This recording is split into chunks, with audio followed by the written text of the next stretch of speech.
السلام عليكم يا أصدقاء. أهلا بكم في فيديو جديد.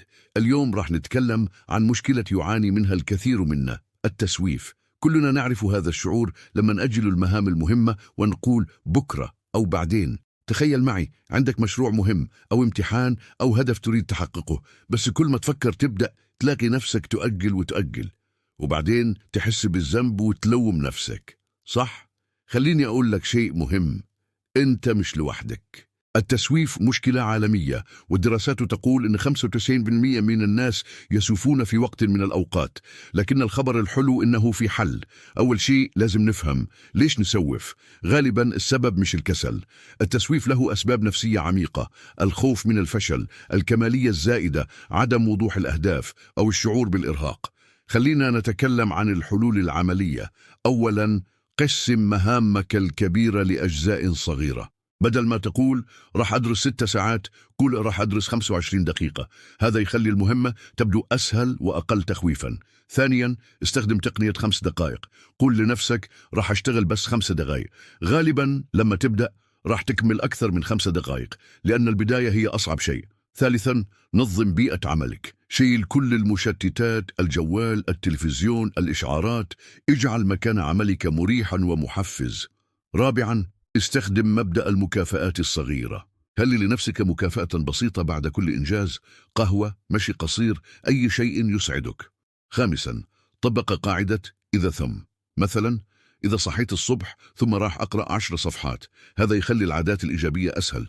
نقطة مهمة جدا: لا تنتظر اللحظة المثالية. ما في شيء اسمه الوقت المثالي. أفضل وقت تبدأ فيه هو الحين. كمان لازم تفهم إن التقدم مش لازم يكون مثالي. المهم تتحرك للأمام حتى لو خطوات صغيرة. التقدم البطيء أفضل من عدم التقدم. فكرة عملية كثير مفيدة هي قانون الثواني الخمس. لما تفكر في شيء تبي تسويه، عد من 5 ل1 وابدأ على طول. هذا يمنع عقلك من التفكير الزايد اللي يؤدي للتسويف. نصيحة ذهبية: اكتب أهدافك وخطط تنفيذها. الكتابة تخلي الأمور أوضح وأكثر التزاما، واستخدم تقويم أو تطبيق لتتبع تقدمك. تذكر، التغيير ما يصير بين ليلة وضحاها. المهم تبني عادات صغيرة ومستمرة. كل يوم تقاوم فيه التسويف هو انتصار. وإذا رجعت للتسويف، لا تقسي على نفسك، هذا طبيعي. المهم تقوم وتحاول من جديد. كل محاولة جديدة هي فرصة للتعلم والتحسن. حاول تلقى شخص يدعمك، صديق، زميل، مدرب.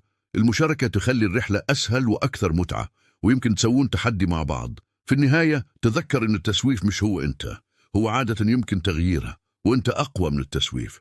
وقبل ما نختم، خلينا نسوي تحدي. من اليوم اختار مهمة واحدة كنت تؤجلها وابدأ فيها مهما كانت صغيرة، وشاركنا تجربتك في التعليقات. شكرا لكم على المتابعة. إذا استفدتم من الفيديو، لا تنسون الإعجاب والاشتراك في القناة وتفعيل زر الجرس عشان ما يفوتكم أي محتوى جديد. نلتقي في الفيديو القادم، ولا تنسى أفضل وقت للبداية هو الآن.